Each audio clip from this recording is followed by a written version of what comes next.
तो बच्चों इंतजार की घड़ी समाप्त हो चुकी है और सीबीएसई का जो रिजल्ट है वो आउट हो चुका है। और बच्चों अगर आपने अपना सीबीएसई का रिजल्ट अभी तक चेक नहीं किया है तो उसके वेबसाइट पे जा करके अपना रिजल्ट जल्दी जल्दी चेक करिए। मैं उसका वेबसाइट का लिंक बता दे रहा हूँ आपको। उसका लिंक है cbseresults.nic.in। इस लिंक को आप क्लिक करिए और जा करके जितना जल्दी हो सकता है आप अपने रिजल्ट को चेक करिए। तो जो भी बच्चे इस बार पास हुए हैं उनको मैं लाख लाख बधाइयां देना चाहता हूं, कांग्रेचुलेट करना चाहता हूं आपकी उपलब्धि के लिए कि आप अच्छे स्कोर के साथ इस बार पास आउट हुए हो। दोस्तों एक फिगर बताता है कि इस बार लगभग 16-16.5 लाख बच्चे जो हैं वो 12th का एग्जाम अपीयर किए हैं और उसमें से 87% बच्चों ने बाजी मारी है और बहुत अच्छे स्कोर के साथ बच्चे पास आउट हुए हैं। और एक अच्छी बात ये भी है कि उसमें जो परसेंटेज गर्ल्स का है वो बॉयज़ के मुकाबले ज़्यादा है। इनफैक्ट क्लास 10th सीबीएसई में भी जो बच्चियां जो पास आउट हुई हैं वो बॉयज़ के मुकाबले ज़्यादा हुई हैं और स्कोर भी है वो गर्ल्स कैंडिडेट का ज़्यादा है एज कम्पेयर टू बॉयज़। जी दोस्तों ये तो रहा उन बच्चों के लिए जो पास आउट हो चुके हैं और अपना फ्यूचर अब आगे देख रहे हैं। आइदर वो यूजी करना चाहते हैं या फिर बच्चे 11th में एडमिशन लेना चाहते हैं। वो एज सुन एज पॉसिबल आप अपने फ्यूचर के साथ सिक्योर होइए और उसके साथ आगे बढ़िए। मैं आपको आपके फ्यूचर के लिए बेस्ट ऑफ लक कहना चाहता हूँ कि आप अच्छे जगह पे जाकर के एडमिशन लीजिए और अपनी पढ़ाई और अपने फ्यूचर को एक अच्छे यूनिवर्सिटी कॉलेज के साथ शेपअप करें। बाकी अब बात रही उन बच्चों की जो बच्चे ये साल फेल कर गए या किसी कारणवश नंबर उन्होंने कम स्कोर कर पाया है।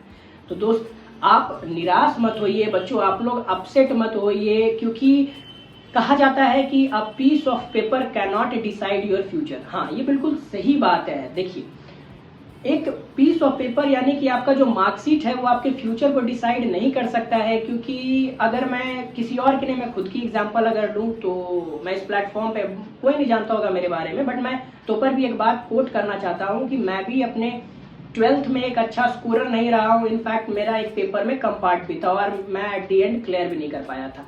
तो इसका मतलब ये नहीं कि मैंने उसके बाद पढ़ाई ही छोड़ दी या फिर मैं आगे अपना यूजी कोर्स नहीं किया या पीजी कोर्स मैं नहीं कर पाया, ऐसा कुछ नहीं होता है। अगर आप फेल कर गए हो तो इसका मतलब ये नहीं होता है कि आपका कैरियर ही समाप्त हो गया, अब इसके बाद अब कुछ हो ही नहीं बाबू। अगर आप फेल कर गए हो या कम पार्ट आ गया है तो घबराने की आवश्यकता नहीं है।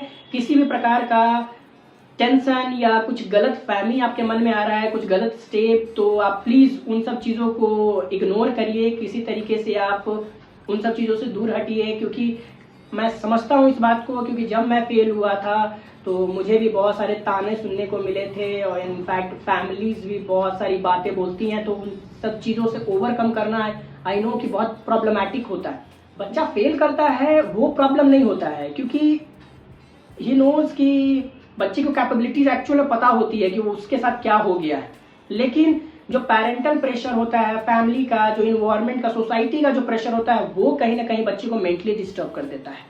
तो अगर कोई पेरेंट देख रहे हैं मेरे वीडियो को या फिर बच्चा देख रहा है तो मैं यही आपसे रिक्वेस्ट करूंगा कि बच्चे को मोटिवेट करें, क्योंकि वो एक बस जीवन के एक पहला पड़ाव पे अगर बच्चों आप देख रहे हो तो आप इस बात को समझ लो कि यह एक पहला स्टेप है। अगर आप 10th में हो या 12th में हो तो ये पहली सीढ़ी है जो आप फेल की हो। इसके बाद जीवन एंड नहीं होता है, इसके बाद जीवन आगे आगे बढ़ता है। यानी कि आप किसी चीज को गिव अप मत करो। और मैं अब सॉल्यूशन का पार्ट आपको बताता हूँ। अगर आप फेल कर गए हो तो बहुत सारे ऐसे अल्टरनेटिव बोर्ड्स हैं जिसके माध्यम से आप एग्जाम दे करके आप सेम ईयर पास आउट हो सकते हो और अपने फ्रेंड्स के जैसे ही अपने डिजायर्ड कॉलेज में, डिजायर्ड इंस्टीट्यूशन में या फिर आप 11th में एडमिशन लेना चाहते हो तो ले सकते हो। इस पे मैंने बहुत सारे वीडियोस ऑलरेडी बना रखे हैं और मैं आपको मैं ये क्लियर कर देना चाहता हूँ कि कुछ boards for example NIOS national institute of open schooling and examination, BOS यानी Bihar board of open schooling and examination, BOS यानी board of open schooling and skill education, ये सब कुछ बोर्ड्स हैं जो आप बच्चे जो फेल हो गए हैं या कम पार्ट आ गया उन बच्चों को मौका देती है फिर से एग्जाम देने के लिए सेम ईयर। यानी कि आज अगर आप 23 में फेल हो गए हो तो 23 में ही आप एग्जाम दे करके पास आउट होकर के अपने डिजायर्ड कॉलेज में एडमिशन ले सकते हो। इससे आपका साल बचेगा। तो बाबू आपके पास ऑप्शन है। आप सीबीएसई में फेल किए हो, ऐसे बहुत सारे बोर्ड हैं जो अभी भी आपके पास बचा हुआ है। बहुत सारे बोर्ड ऐसे हैं, बहुत सारे ऑप्शंस ऐसे हैं जो आपके पास है, जिसको आप अवेल करके सेम ईयर पढ़ाई कर सकते हो। तो घबराने की आवश्यकता नहीं है, अपसेट होने की आवश्यकता नहीं है। आपका दोस्त अगर सीबीएसई में पास आउट हो गया है तो वो मतलब कहते हैं ना, वो अश्वत्थामा नहीं है, कोई तुर्रम खान नहीं है कि वो आप सीधा जा करके एक IAS अधिकारी ही बन जाएगा। सी वो पास किया है, दैट्स गुड। मैं समझता हूँ कि वो उन्होंने मेहनत किया होगा और वो अपनी लाइफ की पहली सीढ़ी पे अच्छे नंबर स्कोर कर पाए हैं और अच्छे पोजीशन पे गए हैं। और अगर आप फेल कर गए हो तो आप बुरे नहीं हो।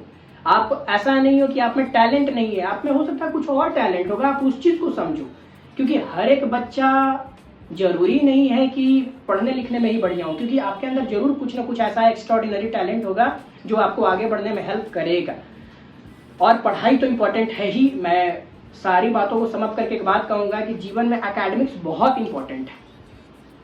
कहीं भी रहिए, किसी भी पोजीशन में रहिए, आपका पढ़ाई बेहतर होना ही चाहिए। तो अगर आप फेल कर गए हो और अगर आप मेरे इस वीडियो को देख रहे हो तो सबसे पहली बात तो ये है कि घबराना नहीं है।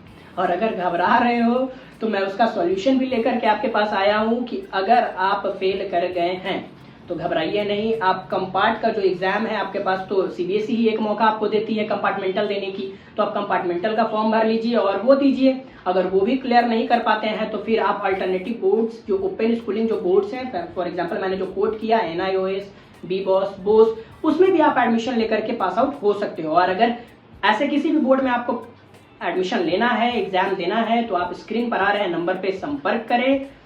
अगर आपको किसी भी टॉपिक पे वीडियो चाहिए, डिटेल्ड वीडियो चाहिए, तो आप हमारे कमेंट में भी आकर के इंटरेक्ट कर सकते हैं। हमारी टीम वहाँ पे एक्टिव रहती है। इनफैक्ट मैं भी अपने कमेंट्स को 1 to 1 पढ़ता हूँ और उस पर मैं वीडियोस बनाने की पूरी कोशिश करता हूँ।